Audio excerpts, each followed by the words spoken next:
video contains content that viewers may find disturbing. Viewer discretion is advised. Welcome back to 100 Horrible Ways People Can Die. I'm Jon. And I'm Alex. Today's episode is the first of a two-parter on freezing to death. And today we'll have the story of Henry Hudson. Henry Hudson. Yes, you may know Henry Hudson, you may not know him, but you may know the Hudson River and Hudson Bay in Canada, which are both named after him.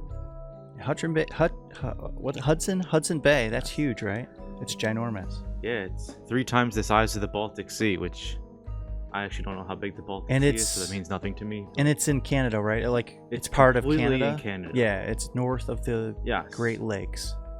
By a lot. Well, by a lot. Yeah. Lot. So if you went north, if you went across Lake Erie and we just went north, you'd end up there someday. Possibly. Eventually. Yeah. Because it's so huge. Yeah. Can't miss it. Can't miss it. Can't miss it. And like I was saying, is that where he was stranded? So, as we'll learn about in our story, there are some mysterious circumstances around his death. Well, but not really. I mean, he was thrown off his boat, right? Mutiny? Yes, he was thrown off his boat by mutiny of the crew, which we learned from the survivors of the mutiny, who, of course, may have been lying. But they were part of the mutiny as well. Right, so but they could have They exaggerated and done some other stuff, and their stories are interesting too, but of course we won't be talking about them today. I know so nothing what actually about happened those. to him is unknown, as far as I could tell, and we just took some historical fiction, made some leeway. I did into what see was the most likely way he would die.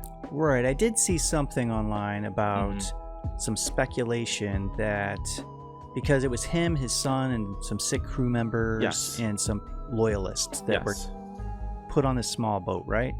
And then so I saw something where I don't remember the year, but it was fairly recent, within the last 50 years, where somebody discovered some kind of documents that said that the natives in the area ran into an old man with a white beard. They had never seen anything like that before, and they brought him into their village and fed him, and then the old man died, and they tied up the boy so he wouldn't run away. I think that's on Wikipedia, for example. But there's been a couple of books in the last few years that have been written about this. But it's not proven. Like, they don't believe. They don't know if that's actually him or not, or so just somebody's theory. Yeah, it's an interesting story because we won't really know the real answers. That was so long ago.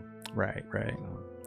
But the reason it happened was because they got into winter, and they had to shore up for the winter. So they did they go ashore for the winter? So they were in Hudson Bay, in Canada, so very far north. Right. They were there over the summer as they're exploring, because from what I read, they thought that they had made it to the Pacific at that point, and they're looking to see, okay, how do we get to China from here, basically, so if we had completed the Northwest Passage, we'd just keep sailing south. Eventually, we'd find China. We'd cross the ocean. I don't think that they found what they were looking for. They had to shore up for the winter because obviously that bay freezes over in the winter because it's so cold. Henry wanted to continue the voyage after in the spring, winter. where most of the crew did not. They wanted to go home. Right. So that's why the mutiny probably occurred. Gotcha. Assuming it was a mutiny. Maybe it was aliens.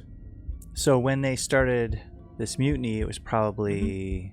It was in June or so. It's June. Oh, okay. So June. So I'm assuming the whole winter was basically, hey, let's not freeze to death. Let's find some food, and then let's argue about what we do when it's time to leave. Yeah. So June. That seems like it would be pretty warm. In Canada in June? Yeah. I mean, depending on where they are in Hudson Bay, I don't know exactly where they would have landed, but you basically have permafrost up there. You have no trees. Really? So up in that further area, north parts for sure. Further south, you probably have. I don't know the geography that well. Right. So up there, even though it was June, it may have been below freezing. It would have probably still had ice in the bay at some point. Okay. It would have probably still, even if it was June, it may have been above freezing, but the water might have been 40 degrees, 30 degrees, 35 degrees, whatever. I'm sure year-round the sea there is pretty cold. I don't really know.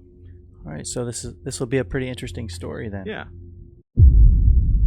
In another lifetime, I carved my existence serving the Dutch East India Company. I was born in the veins of Southampton, England.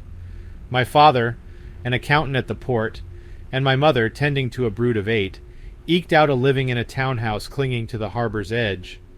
My education was a hodgepodge of bare essentials: reading, writing, and the rote arithmetic needed to survive. But academia couldn't tether my restless spirit. The sea beckoned me with a siren song of adventure, and I relinquished my youth to it at the age of 15. The whirlpool of adulthood was a ceaseless chase of riches and reputation, forever a sailor wandering in the open arms of the sea. It was in the sizzling heart of 1609, already several years into my service with the Dutch East India Company, that destiny brought me to Amersdarm, fresh off a voyage from the West Indies. There I was beckoned to partake in an expedition steering the Dutch ship, the Half Moon. Aboard her, we were helmed by the indomitable Captain Henry Hudson, a man of formidable vision, etching his dreams onto the sprawling canvas of the world. We embarked on a course towards the frost-bitten arms of the Northeast, past the stoic grandeur of Scandinavia, but the frozen gauntlet of late spring ice stymied our advance. By May we found our compass stalled, and the north and east a barricade of unyielding frost. As our course faltered, Hudson summoned us to a council. He painted a grand, audacious theory: a northwest passage, sailing back across the Atlantic, threading through the virgin wilderness of the North American continent, and spilling into the Pacific's sun-drenched lap. He was a man possessed by the belief in an unseen rift in the ice. His vision was contagious, and yet doubt coiled around our hearts like a shadow. Robert Jouet, our navigator, emerged as the foremost skeptic. But even he eventually yielded, swayed by the tantalizing prospect of an undiscovered route to the Orient. So we recharted our course, setting sail once more across the Atlantic. Our July landing on the North American continent marked the beginning of a series of adventures that would etch deep lines into our souls. Upon our return to Amsterdam, the East India Company greeted us with a maelstrom of mutiny accusations, rebukes of duty dereliction, and the contradictory acclaim of our heroic expedition. It was a storm that refused to abate, a baptism of fire that we survived. The call to adventure was unrelenting, though. In the following year, Captain Hudson, Mr. Jouet, and I, along with several others from our original crew, were wooed by the Virginia Company to guide the ship Discovery in search of the elusive Northwest Passage. The lure of fame and fortune whispered in our ears, and we surrendered once more to the symphony of the sea. Our journey was a dance with the tempestuous elements. The ice that had once stymied our progress gave way to the welcoming arms of open water in August. We were riding high on the crest of success, finally embarking on a journey south, eagerly exploring each new bend in our path. But our newfound harmony was as ephemeral as the northern lights.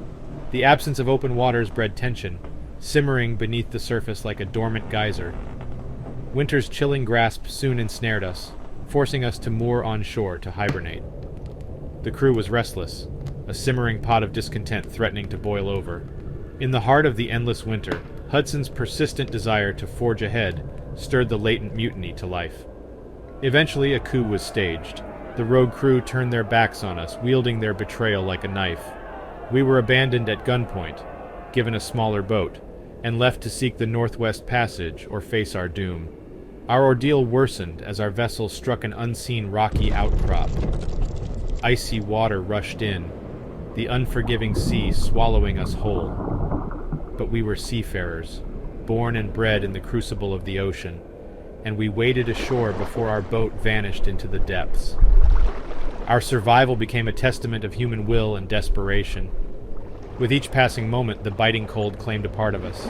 Our bodies shook uncontrollably, hypothermia our unwanted companion. But death, despite its seductive lullaby, did not claim us yet. I pen this story, my hands trembling with the chill and my breath misting the air, hoping it will survive us, even as I fear we will not. I am not sure how long we will last, or if help will ever come. Captain Hudson is barely conscious, his spirit still alight with the vision of the Northwest Passage. I let him rest. There's nothing more to be done. We have become a band of forsaken souls, digging at the frozen earth with numb fingers, seeking shelter in burrows like our primitive ancestors. My feet feel like blocks of ice, frostbite gnawing at my flesh. Yet, among our scattered belongings, I find clothes that are dry, a morsel of food, and a sliver of hope. This tale, A saga of our journey is all I can offer. I write until the ink runs dry, or my life does. We might never know the fate that befell Henry Hudson and his forsaken crew, their story lost in the icy expanse of the Arctic spring. Yet their spirit endures in these pages, the silent witnesses to our expedition. In the end, Robert Jouet too fell, claimed by the cold hand of starvation before he could taste the sweet air of England. Thus, we etch our existence into the annals of history, dancing on the precipice of oblivion, our stories whispered to the winds, hoping to be heard. Well, that was something. Well, that was a fascinating story, and just to prophesize, or whatever the afterword would be in this case, the part after the mutiny was our imagination. Oh, yeah. All of them are... I mean, so we do know, at least it's thought that we know, that when they were put in that ship, they were given, like a pot with some food and some provisions, but they just chased the bigger ship for as long as they possibly could, trying to get them to get back. So we know that part's true. So anything after that is all. Did you ever see that scene in the Pirates of the Caribbean where they drop Jack Sparrow on the island? Yeah. It's kind of like that. Like, we don't want to kill you, but we don't want you to survive. Right. 10 hours later. Henry Hudson was one of the first people to go to that area, obviously. Yeah. Yeah, it seems like it. But there had been a lot of progress in naval technology at that point. Well, I guess some people made it over in the 1400s, right? And then they say Vikings were there. There's rumors of earlier than that. I don't say rumors, but there's theories that Vikings had made it over in like about the 1100s. Yeah, they found some Nova Scotia, for example. But for context, Nova Scotia versus Hudson Bay, that's 2 months sailing difference or something like that. It's very far away.